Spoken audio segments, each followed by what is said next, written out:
My name is Stephany Uc, and I'm going to be doing the extra credit for SOT.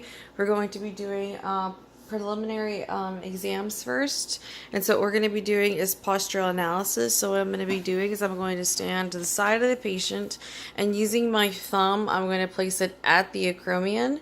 And what I'm going to be looking for is if the patient has A to P motion greater than 1/4 of an inch that's measured, it's going to be a positive exam. It may be subtle or gross rocking back and forth, and this is indicative of a Cat 1.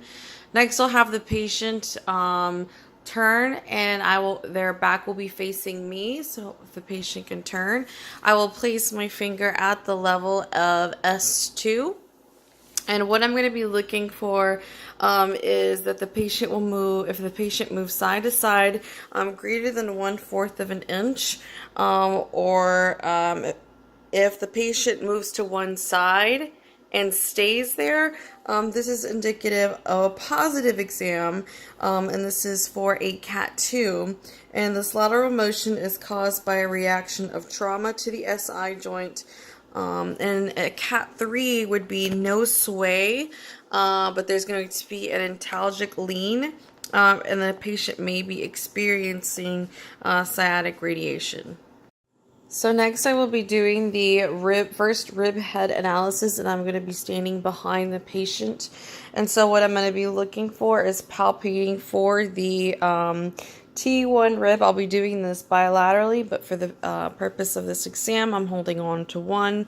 One hand is holding on to the phone. So what I'm going to have the patient do is fully flex forward, and then extend all the way back. Okay, normal. And I will do the same thing on the opposite side.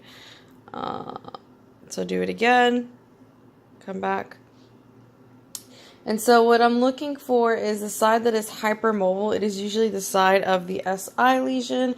The degree of tenderness is usually related to the degree of injury. The pain and motion will decrease as the injury heals, or as the patient heals. A Category 1 has bilateral head hypermobility and accompanied by SI joint fixation. This gives us insight about the pelvic transverse plane of fascia. A Category 2 is a unilateral rib head tenderness, often accompanied by unilateral posterior SI joint hypermobility on the same side. And a Category 3 has no rib head movement. It's generally just muscle guarding. Next, we will be doing the cervical indicators, and what the patient is going to be doing is that they're lying supine, and I am going to be palping the cervical spine. And what I'm looking for is if the patient has bilateral C3 lamina tenderness, then this is an indicative of potential Cat 1. If the patient has a left lamina tenderness, it indicates a potential Cat 2. And if I palpate all the spinous processes for each vertebra, and I'm looking for tenderness, and each spinous process is tender. I'm looking for the most tender one. It relates to lumbar TVP inferiority, and this is for a Cat 3. The same thing goes that if I'm palpating the transverse process for each vertebra on the cervical spine, and I find the most tender, and if the tender TVP, it relates to lumbar rotation.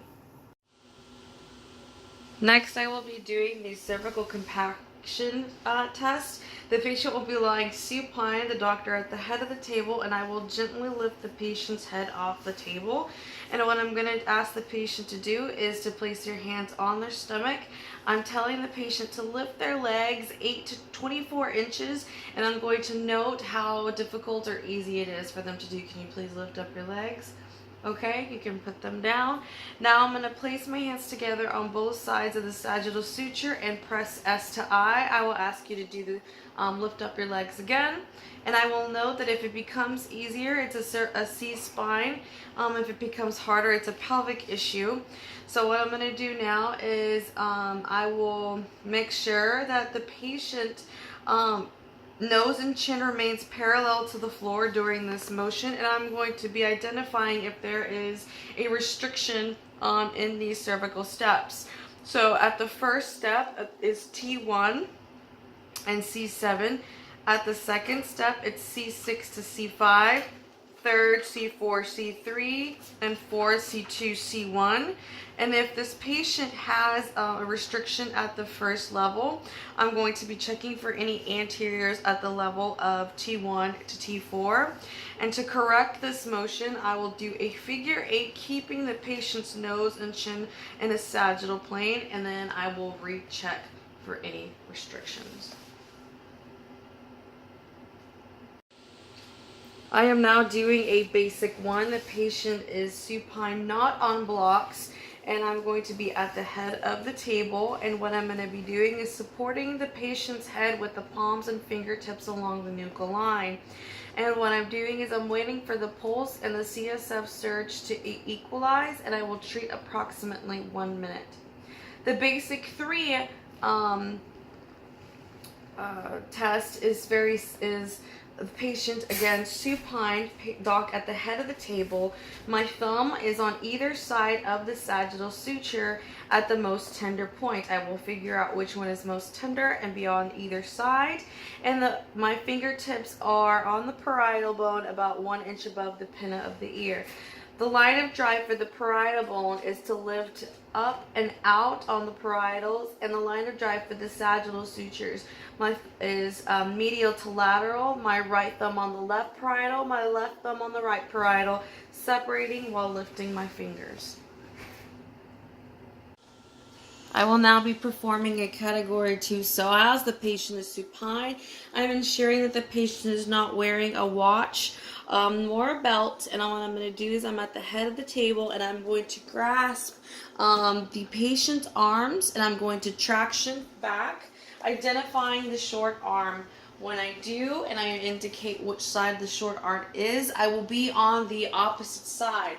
For this case, we're going to say that the patient's right side is short, so I will be on the opposite side. I will have the patient lift up their knee and I will reach under and I will contact and stabilize the SI, the joint on the opposite side. I will feel for the psoas on that same side and I will ask the patient to inhale. And as they inhale and then they will exhale, I will push in just slightly.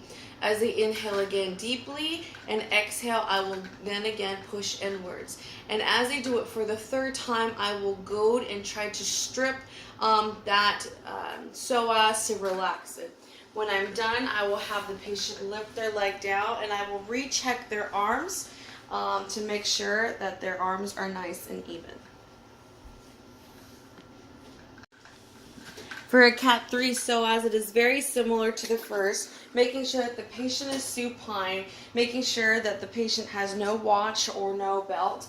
I will identify the short arm. I will traction back, identify the short arm, but this time what I'm going to do is I will have the patient lift their leg, but instead of going underneath their leg, I will hold on to their knee instead. And what I will do is I will feel again for that psoas, and as they inhale, I will bring the knee out, and as they exhale, I will bring the knee in, as well as pushing in deeper. I will do this multiple times. As they inhale, go out. As they exhale, bring the knee in and push in deeper, and I will strip that psoas until it's nice and relaxed, and then I will recheck. I will be doing the anterior iliofemoral ligament. The patient is supine and the doctor at the foot of the table.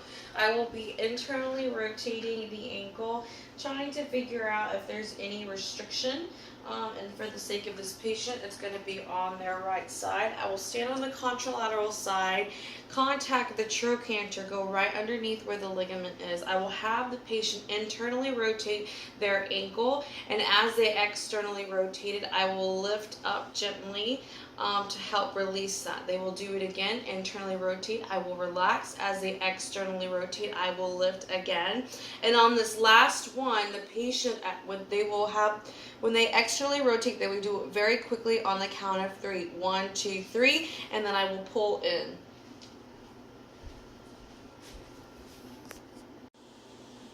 I will now be doing an arm facet test. I will ensure that the patient is not wearing a watch or a belt. You will normally always start on the right side. Today for the purposes of this video, the right side has been done and I'm now doing the left. The patient will lift up their hand and make a small fist. They're going to be facing medially. I will locate the ilio ligament, and what I'm going to be doing is going to be divided into two quadrants, the upper and the lower. I will pull down first. I will ask you to hold as against my resistance. I will push, hold. Okay, I will now push on the upper quadrant and do the same. So resist. Good. And I will go to the lower and I will ask you to hold. Good. And if there's any weakness in any of these four quadrants, it's definitive for a CAT 2. I will now be doing a leg check. The patient is prone and I will be at the foot of the table. I will have the patient ankles just a little bit wider apart and I will grasp the lateral malleolus. I will ask the patient to push medial to lateral and I will meet their resistance. So push. Thank you. I will bring their feet back together and I will see which medial malleolus is more superior, and that is the side of the short leg. I will now be doing the trap fiber analysis for a CAT 1. The patient is prone and the doctor is seated at the head of the table. I will be locating the V and this is for the area 1. I will locate a T1 and go lateral about 2/3 of an inch to the spinous process of T1, and that is area 7. I will go directly in between at an arc, and that is area 4. And in between all of those, all the areas are evenly spaced. What I'm going to be doing is I'm going to be locating the most tender portion of those areas, and I'm going to apply pressure, and whatever that areas it correlates to the rest of the spine. And so for these zones in the cervicals, they correlate exactly the same. If it's area 1, it's going to be C1. If it's area 2, it is going to be C2, and so on. But in the thoracics, it changes. If it's area 1, and then in the thoracics, it will be thoracics 1 to 10, 1, 2, and 10. If it was area 2, for the trap analysis, it could be T3, T11, or T12. If we have area 4 that is tender, if we have area 3 that is tender, it could be 4 and 5. If it's 4, it is T6. If it's 5, it is T7. And if it's T6, it is T8. And if it's area 7, it is T9. Now for the lumbars, it's a little bit differently. For areas 1 and 2, there are no lumbars specifically for those areas. But at the area 3, it's going to be lumbar 1, area 4, lumbar 2, area 5, lumbar 3, area 6, L4, area 7, L5. I will now be performing a heel tension test. The patient is prone and their feet are going to be dangling off the edge of the table, so if you could scoot down for me. Okay, I will then wrap my hands around the patient's heels, and I will be pushing P to A, trying to feel which side the heel tension is on.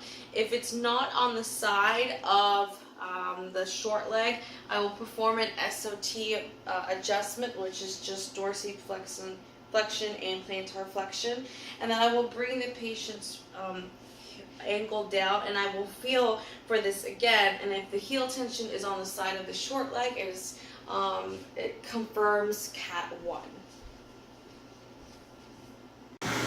Next, I will be doing the sterile subluxation. What I'm going to be doing is I will have the patient prone. I'll have the patient slide down a little bit for me so that his feet are hanging off the table.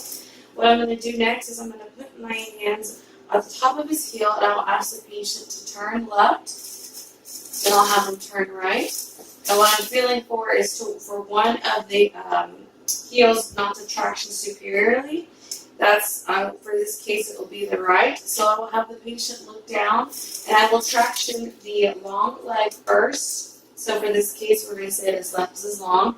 And as the patient tractions superiorly, they will hold the top of the table, traction superiorly, and I will pull and hold for 10 seconds. After that is done, I will then traction the short leg side. I will ask the patient to look left and right several times as I am doing this, as they are still tractioning superiorly. So I will traction, they will look left and right as they traction superiorly. This is done for 10 seconds. For the next one, I will have the patient look toward, for the third step, they will look towards the side. The heel did not traction superiorly, so they will look to the right. And I will traction both legs. He's still tractioning superiorly up top. And I will traction back for 10 seconds, and then I will do this 3 times. I will then have the patient look down, and I would recheck. I would have them look to the left, then look to the right, making sure that I can feel that traction superiorly. This is the atlas dural subluxation. Next, I will be doing Cat 1 blocking. This is for a negative arm faucet test and for a positive heel tension test on the side of the short leg. I will have the patient lay prone. I will make sure that there is a block. They will lay down for me, lay prone. I need to make sure that the block is 4 inches above the iliac crest, and you just raise off. Okay, come down. All right, so this is a passive blocking, so the patient will not be helping me at any point during this process. I will have a sternal roll placed underneath them. The patient can deny it. They don't need to have it. I will then ask the patient if they have any knee pain. Do you have any knee pain? I will then bend the knee. I will use a block for the long leg side. I will place it at the ASI as 45 degrees inferiorly. I will do it on the short leg. It'll be at the trochanter 45 degrees superiorly. This goal is to balance the body, and it's also done at about 10 minutes, no more than 10 minutes. Next, I will be doing the crest sign. This is a myogenic sign.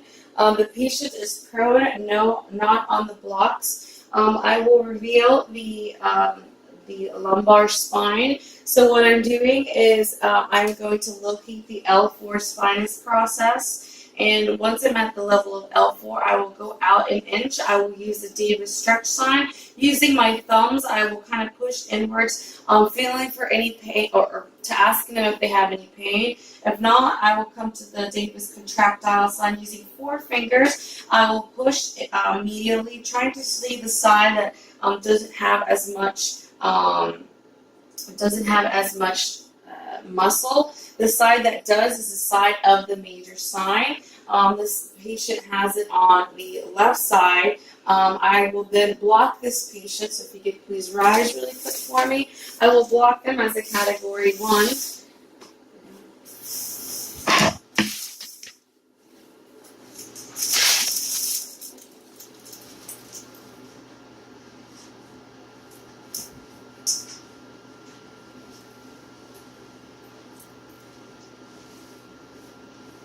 I will never pull a block. I will never adjust over the block, and I will always adjust the major side. So what I'm going to do now is I am going to adjust. I'm going to wait the time that is allotted for the Cat 1, which is no more than 10.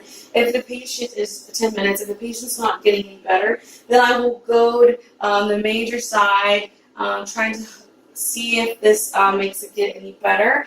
If it doesn't, then once it does, I will then adjust.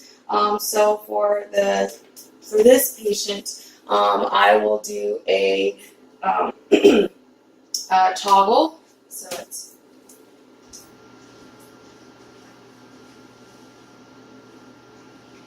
on this short leg side.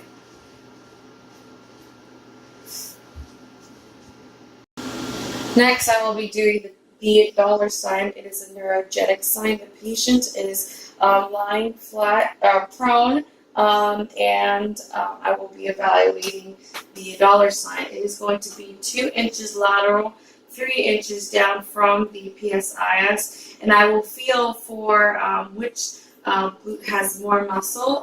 This patient is going to be on the left, so this is the major side. I will never adjust over a block on a block, and I will always adjust the major side first. So I'm going to start blocking this patient now. So if you could please raise your hips up for me. All right. Okay, go down.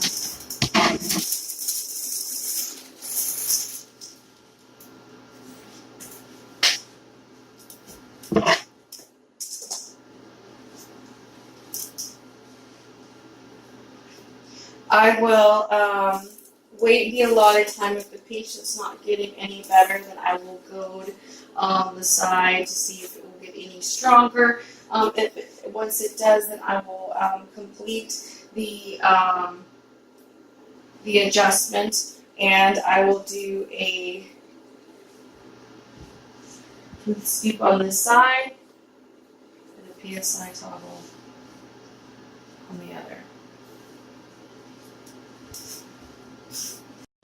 Next, I will do a sacral base. The patient is prone and on the blocks for a category 1. I will place my finger on the spinous of L5. I will ask the patient to cough. If my thumb goes upwards, it is a positive. If it goes towards the head, it is negative. And if it's in between, then it is a neutral. I will have I will be given what the patient has, and I will adjust the blocks accordingly. If it's a positive, the blocks are going to be at the ASIS's pointing downwards. If it is if the patient has a negative sacral, a negative base, if it's negative, then both of them would be right under their trochanters, pointing superiorly. And if it was a negative, then it would be right in between the ASIS and the trochanter, facing each other, facing medially. For the purposes of this patient, I will go ahead and just have them at as a negative. As I will explain, I will then, if it was a positive, I will then contact the sacral apex. Both of these will be pointing up. And as they inhale, I will then traction down. If the patient, in this case, he is blocked for that, I would be at the sacral base, and during exhalation, I will then press inward. If the patient was at a neutral, these blocks would be facing each other, and as he inhales, I will push on the apex. As he exhales, I will push on the base. Next, I'm going to be doing the vasomotor response. This is performed after the sacral base adjustment, and I will be looking for any hyperemia. This patient would be in a gown. I would be checking for any blanching, any hyperemia, and if they do, then what I would be palpating for is any tenderness, finding the most tender point, and I will correlate that to the trap analysis chart and correlate that to the cervical spine, and I will also find the most tender point there. The tender TVP, what I would do is then hold and press down, and I find the most tender point on their spinous and traction superiorly. I will press down and hold that for 5 seconds, and I would release for 5 seconds. I would continue to do that until I would feel a moisture, or unless I break that reflex arc, and then this would be completed. So the Cat 2 leg check is the same thing as the Cat 1. The patient is prone. The patient's feet are hanging off the table. Come down a little bit for me, please. I will have the patient, the traction will push against me. I will push laterally to medially. Okay, I will then come and bring them together. I will place my fingers underneath the malleolus, the medial malleolus. The most superior one would be the short leg side. Now we will be doing the CAT 2 blocking. This is a definitive test for a CAT 2 is the arm fossa test. They must have congruency to block the UMS and the LLL. The patient is supine. The board is going to be placed 4 inches above the iliac crest. This is active blocking, so the patient can lift up their hips for me. Okay, come down. Come up over here. Okay, perfect. I will then use the blocks. The short leg side will be at the iliac crest, come up 90 degrees to the spine, and the long leg will be at the trochanter, 45 degrees, pointing up. The purpose is for 4 strong fossas and a maximum blocking of 2 minutes. Next, I will be doing the block augmentation. The patient is supine on the category 2 blocks. This is when the arm fossa test is still not strengthening after 1 to 2 minutes. So what I'm going to do is I will jiggle the blocks. I will wait, recheck. If it's not, I will then pump them in thighs. Then I will recheck, and if it doesn't, then I will pump with my fist on the opposite sides of the blocks. And then I would recheck. Next, I will be doing a basic 2. The patient is supine on the blocks for a category 2. This is whenever I do the arm fossa test. When I do the arm fossa test and the fossas aren't getting stronger, I will have them inhale and I will check again as I press, or I will have them exhale as I press down. If the patient is getting better on inhalation or exhalation, this is when I would perform this specific test. So what I would do is I would be at the head of the patient, and I will have the patient, I will place my hand underneath their occiput, and I will have the patient, and the other one on top of their frontal bone. I will have the patient then place their tongue to the roof of their mouth, and I will have them dorsiflex their feet as they inhale. When they inhale, then when they would do that as they exhale, I will have the patient relax their tongue and plantar flex their feet.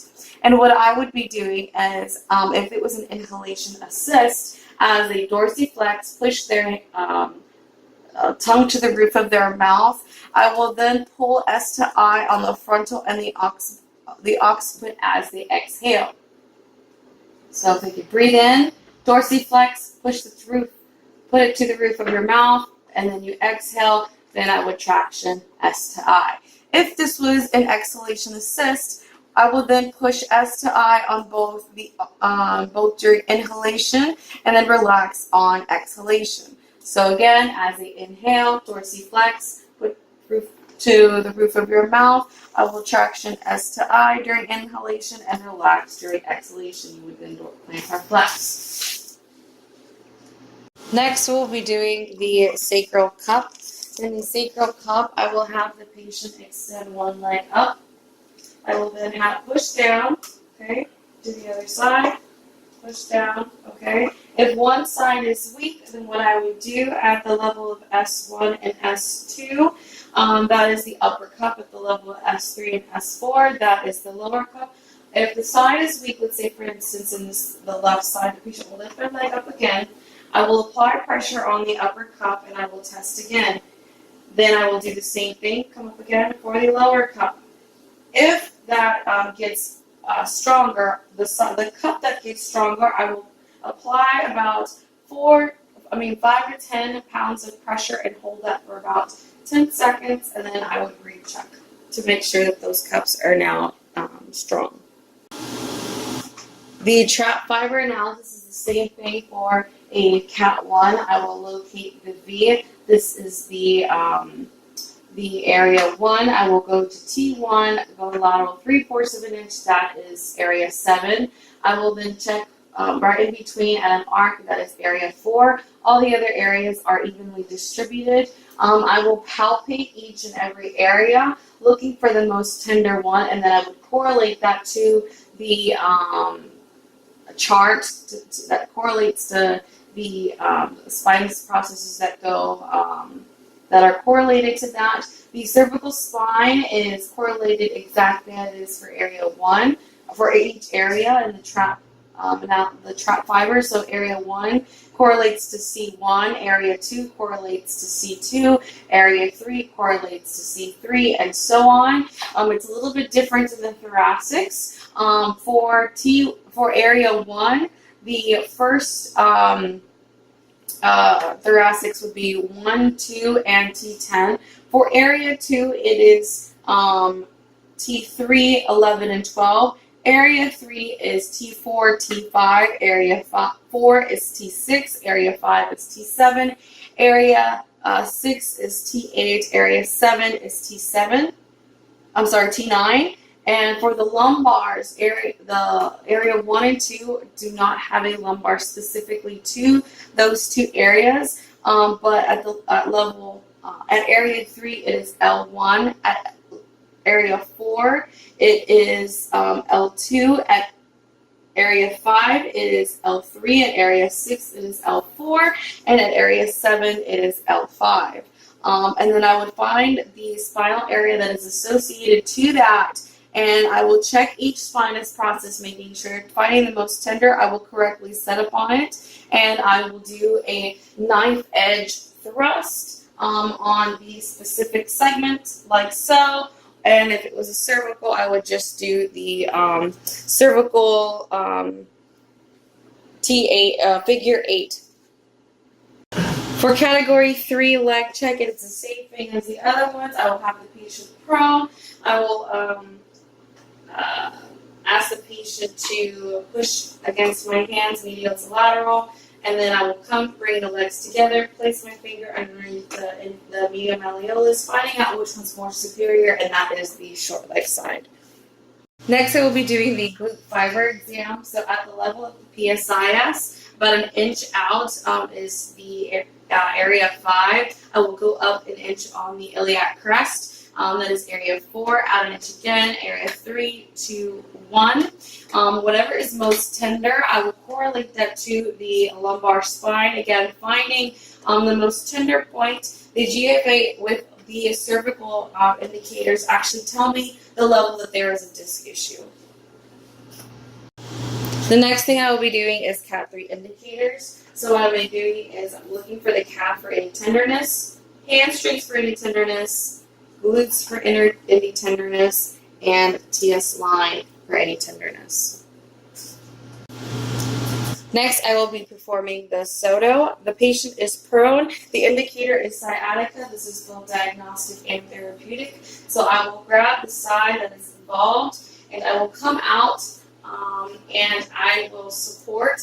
I will externally rotate the leg, hold that for about 1 to 2 seconds, bring it back to the neutral position. I will ask the patient if it got better or if it got worse. If it got better, then that means if the patient has a piriformis issue. If it got worse, there's a sequestered disc issue. If it remained the same, then it could be potential subluxation. If it got better, I would continue treatment every 1 to 2 minutes until it gets better. Next, I will be doing category 3 blocking. For this is an indicator for sciatica and herniated disc. The patient will be laid prone. I will have the block 4 inches above their iliac crest. Okay.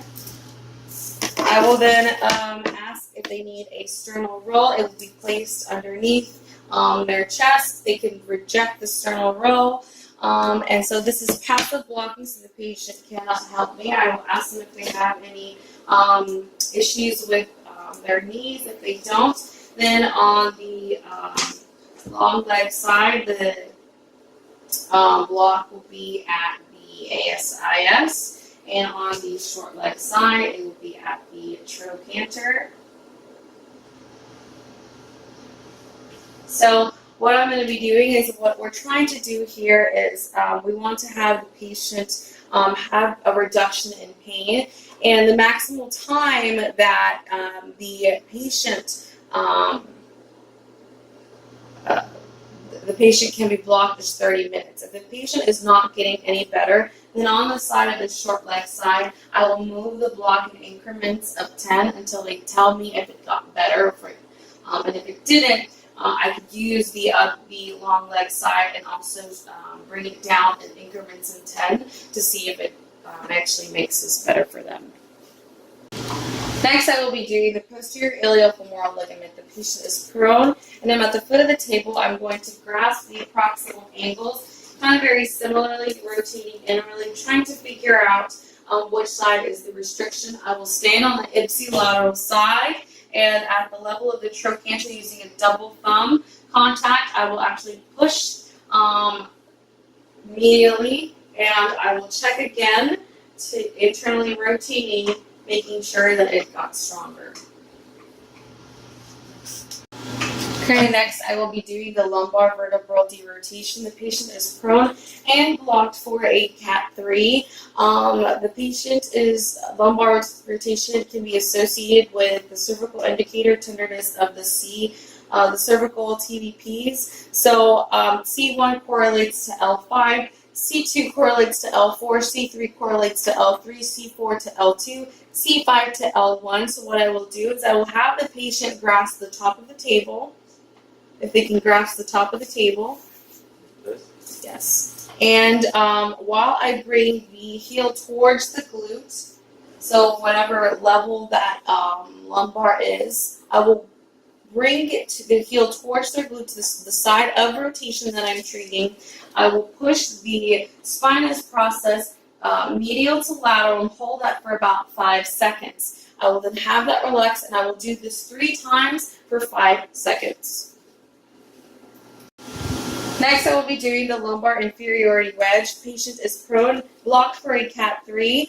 Lumbar inferiority can be associated with cervical indicators of tenderness of the cervical spine. So the level of C1 correlates to L5, the level of C2 correlates to L4, C3 to L3, C4 to L2, C5 to L1. The patient, the side that is involved, I will bring that side, that heel, to their glute. The level at which the TVP is indicated, I will put pressure on it, I to S on it for 5 seconds. I will relax this for just about a second, and I will do it again. I will treat 3 times for 5 seconds.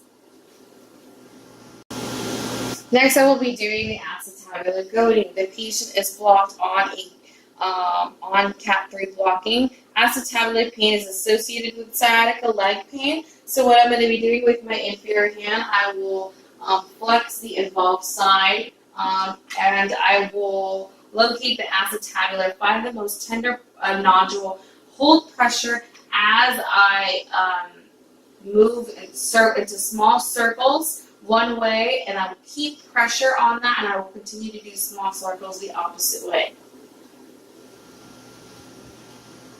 Next, I will be doing orthopedic blocking. The patient is prone, blocked for a CAT 3. Lumbar rotation can be associated with cervical indicators of tenderness TVPs of the cervical spine. The level of C1 correlates to the level of L5, C2 with L4, C3 with L3, C4 with L2, and C5 with L1. So the side that is involved with the spinous rotation, I will actually pull that block, let them stay there for about 3 to 5 minutes. Next, I will be doing sciatic traction. The indicator here is sciatica. The patient will be asked to grasp the top of the table. I will then hold proximally to their ankle, and I will then traction for about 10 seconds, the side that's involved for 10 seconds, off for 10 seconds, traction for 10 seconds, and then not traction for 10 seconds. And then I will ask the patient if this gets better, and I will continue to treat this until the sciatica is gone or if the pain is greatly diminished.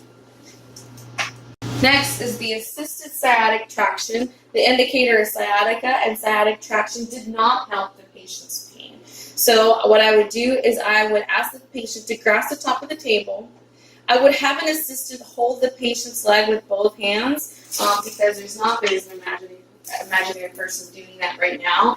And what I would be doing is I would be at the level of the spinous process that is involved. I would then apply an S to I pressure on that involved vertebra as they're doing that. And I will hold that for about 10 seconds, off for 10 seconds, on for 10 seconds, and so on. And I will treat until the pain is gone or it's greatly diminished. For a Cat 3 sacral base, it is the same as we have done for the other ones. The patient is prone. Block for a Category 3. I will place my finger at the level of L5. I will ask the patient to cough. If the thumb goes up, it is positive. If it goes towards the head, it is negative. And if it goes in between, it is neutral. The blocks will be moved accordingly to whatever is present. If it is positive, the blocks will be facing as a smiley face. If it's negative, the blocks would be facing down as if they were unhappy. And if it was neutral, it would be between the ASIS and the trochanter at a 90-degree angle. So if the patient is, according to how the blocks would be positioned, if this was a positive, it'd be into a smiley face, I would place my hand at the apex. On exhalation, I would then press down. If it was negative and then the blocks were pointing downwards, I would press on the sacral base during inhalation. And if it was neutral like so, I would then be holding, I would have, it would be more of a broad contact. On exhalation, I would be pressing on the apex, and on inhalation, I would be pressing on the base. Next, I will be doing the seated disc technique. The patient is sitting on a board, and I will be sitting behind the patient, and I will be looking at I will contact the inferior aspect of the lumbar spine. I will have the patient tuck their chin to their chest. I will, as they inhale, they're going to flex and flex down, and I will push, not all the way, I will flex I to S. I will ask them to keep their chin tucked to their chest and have them extend, and I will then push P to A. They will then do it again. They will flex, keeping their chin to their chest as they inhale. I will then push I to S as they extend. I will then push P to A, okay? And I will do this until the pain, I will repeat these 3 steps until the pain is gone. Lastly, I will be doing the sciatic side posture. The sciatic leg must be down, and for any rotating vertebra, spinous process must be down. For any inferior vertebra, the inferior TBP must be up. I will be contacting the mammillary side. If the patient, if this is a rotation, the line of drive would be P to A, and if it was inferior,